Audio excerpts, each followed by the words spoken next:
নমস্কার, আমি ডক্টর রাজেন্দ্র প্রসাদ রায়। জ্যোতিপ্রকাশ হালদার।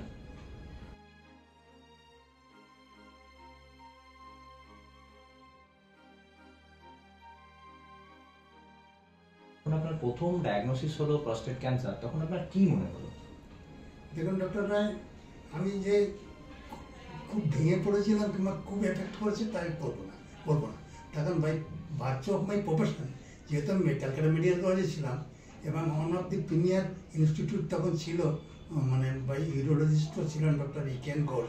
আমি এত পেশেন্ট দেখেছি, হ্যাঁ, যাতে আর আমার এজটাও এমন এজ, আমি ওটা টেকেন অ্যাজ গ্রান্টেড যে আমার মতো ওরকম হয়তো 25-30% পেশেন্ট উইদাউট ক্যান্সার ঘুরে বেড়াচ্ছে, তারা জানে না। হ্যাঁ, সুতরাং আমি খুব একটা সিরিয়াসলি এটা নিইনি। হ্যাঁ, যে ঠিক আছে, enjoyed my life, it is my right age.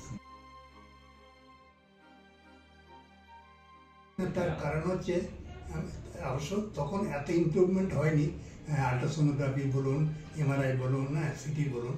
আমি দেখেছি ওই রিপোর্টগুলোর একরকম, আর পেট ফুলে আর একরকম। হ্যাঁ, মানে যেটা রেড দেখা যাচ্ছে ক্যান্সার নেই বলে রিপোর্টের বেসিসে খোলা হলো, দেখা যাচ্ছে অনেক জায়গায় ছড়িয়ে গেছে, ইনঅপারেবল হয়ে গেছে। সেই জন্য আমি একবার ডাইরেক্ট ওপেন যেতে চাইছিলাম, যাতে আঁকো দেখা ভালো হয়। হ্যাঁ, মানে রিপোর্টের উপর বেস করে কেমোথেরাপি কিংবা রেডিওথেরাপি যাবো না, গো ফর রেডিক্যাল সার্জারি।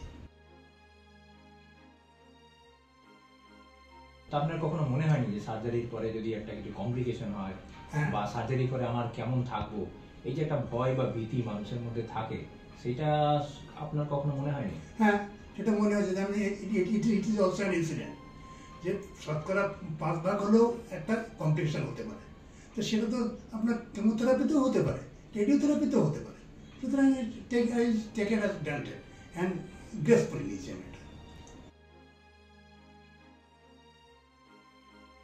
এই প্রস্টেট ক্যান্সার সার্জারি, যেটা রেডিক্যাল প্রস্টেটেক্টমি আপনার হয়েছে, এটা একটা বড় সার্জারি, এবং এই সার্জারি করে দেখা যায় যে অনেক সময় ইউরিনারি ইনকন্টিনেন্স, মানে ধারণ ক্ষমতাটা কমে যায়। এইটা আপনার ক্ষেত্রে কেমন হয়েছিল বা কেমন ভাবে রিকভারি করেছিল, এই এক্সপেরিয়েন্সটা যদি আপনি বলেন। এইটা বলতে পারেন, এইটা অনেক দিন আমার ছিল। মানে আমার ইউরোলজিস্টের প্রচণ্ড মানে আমার যে উনি এটা দিয়েছেন, যে সাইকোলজিক্যাল সাপোর্টটা দিয়েছেন, যে এটা আপনাকে বাই এক্সপিরিয়েন্স, বাই এক্সারসাইজ এটাকে আপনাকে ইমপ্রুভ করতে হবে। আমি সেইটাতে রিগুলারলি ওনার একবারে কথা খুব ডিট্টো পালন করেছি, তাতে আমি within 6 months I recovered completely. Now without diaper I am continuing my life. 6 মাস পরে কি আপনাকে আর ডায়াপার ইউজ করতে হয়েছিল? 6 মাস পরে স্নিজিং কাপিং এ হতো একটু, কিন্তু তারপর থেকে প্রায় বছরখানেকের মধ্যে আমি টোটালি আর স্নিজিং কাপিং এও কিছু হয় না। এখন আপনার ইউরিনারি কোনো প্রবলেম বা ডিফিকাল্টি ফেস করেন আপনি? এখন কেন, তখন বিয়ের পর থেকেই আর কোনো ইউরিনারি প্রবলেম ফেস করিনি।